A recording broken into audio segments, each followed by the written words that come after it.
Here's my persuasive sweet. As soon as it would turn around, she And would here's my almost a queso. here's my audience.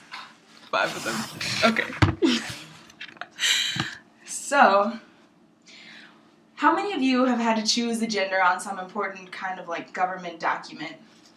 Okay, so everyone. So what exactly would you do if you went to choose your gender and it wasn't an option? How would you identify yourself? Well, approximately 700,000 people in the United States of America today are part of the transgender community.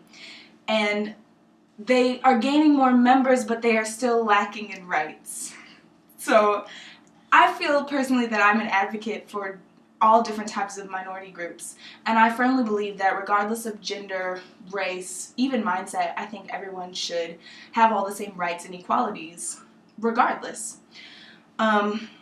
So I think this is important. It's an important topic to speak on because the trans community has more notable figures like Caitlyn Jenner and Laverne Cox gaining notoriety, but they aren't gaining the rights that they should be gaining. And so today I'm going to be speaking to you about how difficult it is for members of the transgender community to obtain forms of identification that are updated, the different types of discrimination in all different areas that they have to face, the fact that essentially they need a new kind of restroom system, and the fact that they're barred from the military, and the different things that we can do to kind of change that. So, as you all are very much aware, different forms of identification are necessary to gain access to jobs, bank accounts, enrolling in school, to obtain housing. Essentially everything important in your life, you need a form of identification that is up to date. And the system of updating your gender on your different forms of ID is very complicated, tiresome, and in most cases, it's extremely expensive. So as you can see from this graph, around 41% of members of the transgender community have not been able to update their different forms of identification just because it's so difficult. Like, not one form have they been able to update just because the process is so overwhelming and not in their favor.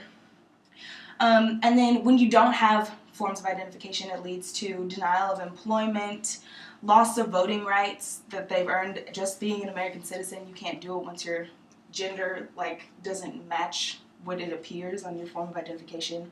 And then they're unable to find housing, so a lot of them go homeless. And then, of course, in some unfortunate cases, like violence.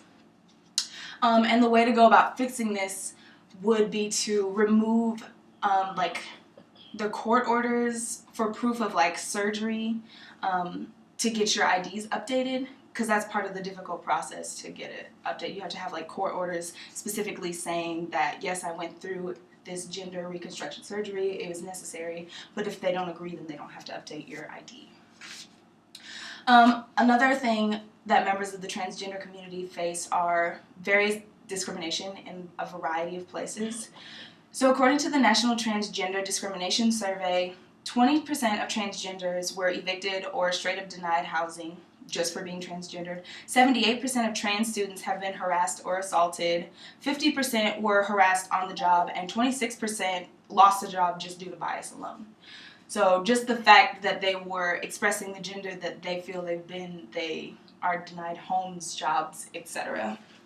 And I have another graph.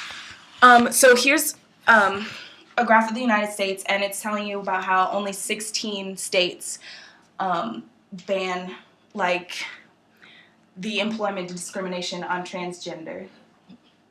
So out of 50 states, we only have 16 that say that it's okay for you to be trans and you can't be discriminated against just for your gender identity, which is pretty sad for all the laws we feel are being passed today.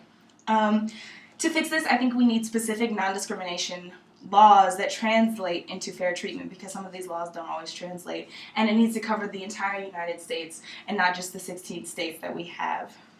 We should be able to, as voting citizens, pressure lawmakers so that people of the transgender community are treated equally.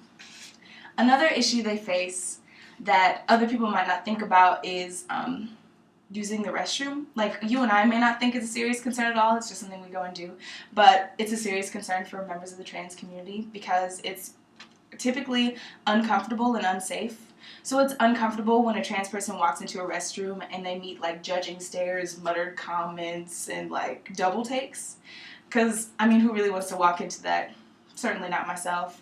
And then it's unsafe because those who don't understand the situation can sometimes be prone to using violence, because if you take one look in a restroom and you see what appears to be a man walking in the restroom and that's not something that you like or care to understand, you might want to fight him.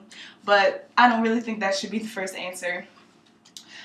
So we need to create more unisex bathrooms that are just like private bathrooms so everyone can go about their own like personal space the way they need to. And so here's what like an all-gender restroom kind of side would look like. So it covers male, female, and transgender all at the same time. Yep, and handicapped too. Can't leave nobody out. And then they can't, one last thing is that they can't technically serve in the military. There is a ban that says that if you're transgendered, they have the right to like kind of throw you out or deny you privilege into the service to begin with due to like medical regulations, and you can be rejected if they have any like if they can see any genital like surgery, if they have any like form of that, like they can get rid of you. And there's about 15,000 that serve right now, but they can still be cut from getting the coverage they deserve just for being trans. So we need another anti-discrimination law just for the military alone, so that those who do serve currently can get the benefits they deserve, and those who want to serve will get the opportunity.